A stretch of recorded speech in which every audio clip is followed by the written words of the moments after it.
Well, if you spotted a tipped over school bus in the parking lot of Cashman Field, don't worry. It was not an emergency. Las Vegas Fire and Rescue conducted a drill.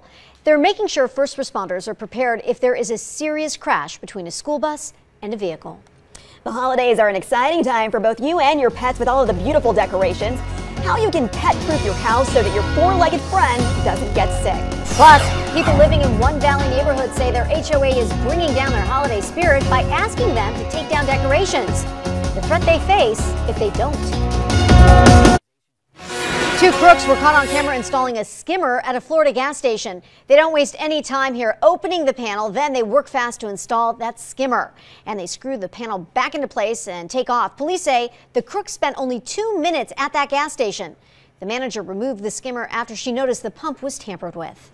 We're just weeks away from Christmas, and as it gets closer, more families will be putting up a tree and decorating it with the ornaments and lights and tinsel. But as 13 Action News anchor Todd Quinones explains, a lot of your holiday traditions can seriously hurt your pets.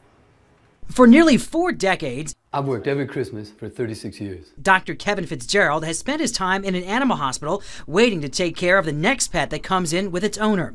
Things that I've seen in 36 years and see repeatedly. While the holidays can be exciting for us, they're exciting to our pets too. Dr. Fitzgerald says holiday plants like poinsettias and pine tree needles can cause your pet discomfort if they eat them. The milky sap is irritating and can cause some GI upset, but really not too poisonous. And be careful with tinsel as well. Cats love that stuff, but if ingested, it can be harmful. Dr. Fitzgerald says he's had a few dogs die in the past from eating unsweetened baking chocolate, and he says keep the cookie dough away from your animals. If they eat enough of that, it ferments in the stomach and can start to expand. And, it can be very discomforting and sometimes even surgery. And puppies that are running around your home, well, they'll go after anything. So a little bit of common sense goes a long way.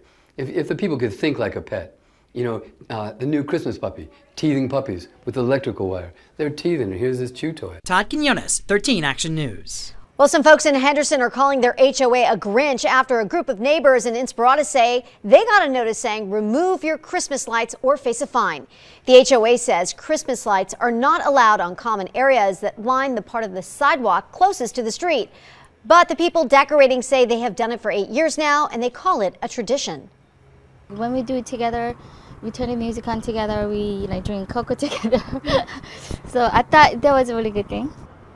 Well, the HOA tells us the violation process is actually a 5-step process, so the neighbors have to get a couple more warnings before they will ever be fined. And since Christmas is less than 3 weeks away, the lights may come down before that ever happens. And 13 Action News is teaming up with Nevada Job Connect to let you know about employment opportunities around the valley. There's an opening for a general machine operator. The pay starts at $9.50 an hour. Also an opening for a lock technician. You need at least a year of experience as a locksmith. The pay there starts at $9.50 an hour. And an opening for a customer service rep. You must have sales or customer service experience. The pay starts at $9 an hour. For more information on these jobs and other openings around the valley, just go to ktnv.com/jobs. People across Minnesota woke up to a wintry mess on their roadways. You can see that SUV being pulled from a ditch there. The Minnesota State Patrol says more than 120 weather-related crashes and spinouts were reported across the state yesterday. Now, 13 First Alert weather.